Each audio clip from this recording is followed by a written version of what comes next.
It's end of calendar year. I know it feels like we just recouped from end of fiscal year, but now we're closing up the year for you. We're closing up the finances. So what do you do to prepare?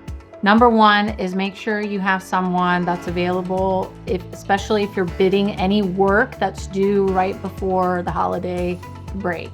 A lot of times the government likes to post delivery order bids, RFIs, or requests for information around the holiday season. Make sure that you have coverage or you're working ahead.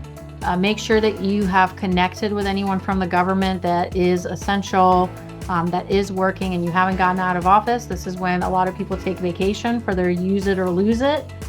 So any points of contact, make sure that gets done in the first 10 days of December. That's going to be really key. Anything that you have, or if you are planning to close shop for a couple of weeks, make sure you let your clients know ahead of time. That's also really important because there's going to be last minute things. Every year it happens. There's a last minute thing that needs someone's attention. Make sure whoever you're forwarding that email to is actually going to be working. One of the most frustrating things I know from a lot of people is you have a point of contact and someone's out of office, you email them, and their point of contact is also out of office. So just make sure your backup is there. Again, make sure that you get organized and you're prepared for next year. I suspect that things are going to move really, really fast in 2026. So get your ducks in a row. Make sure you have a really good capture plan to follow up. Your pipeline is clean and ready, and that you're ready to take action come January 1st.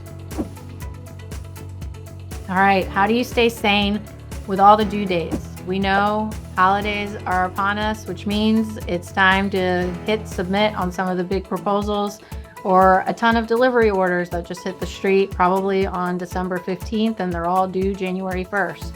So what do? Make sure you prioritize. Do you really need to bid all of these?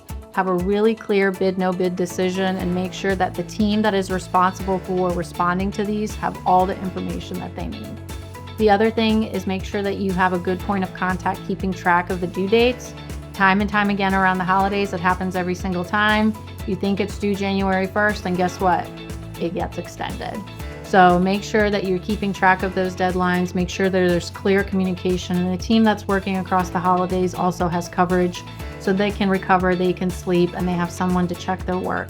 It gets very, very tiring responding to a lot of these delivery orders, and the sanity does tend to lower as you get through it. So maybe send some coffee to them, maybe do some donuts or a pizza, just to help them fight through the very last few days of the calendar year and get those submissions in and make sure that they are compliant and complete.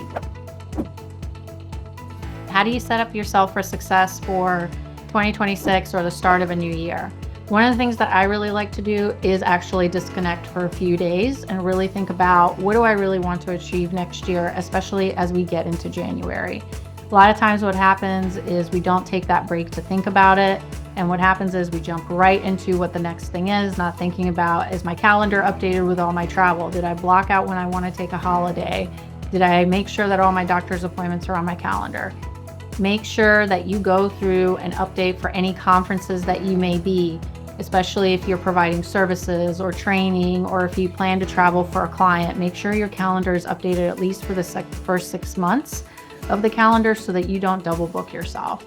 The other thing is go through your pipeline, see who you haven't talked to in a long time, and schedule those emails in the beginning of January, not at the end of December. You will get lost in the inbox if you do it in December. Start fresh in the year. I usually advise people second or third week of January is when you should email new prospects or to reconnect with people, because most of the time people are still clearing their inboxes from the new year.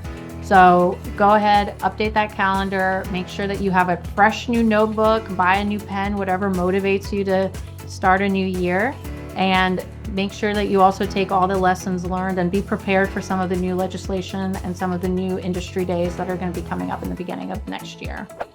Well, thank you everyone. This has been an exciting year. 2025 definitely had its surprises. I must say, it kept us all guessing. So please take this time, recover, take some time, get a good nap. I think we all need a good nap and some really great bad Christmas movies or some holiday movies that you might enjoy. I personally like Netflix. I know a lot of people like Hallmark. Eat those cookies, eat your feelings if you have to, but enjoy time with friends and family.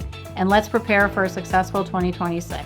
Thank you so much, And if you have questions, make sure to drop them in at info@rixata.com.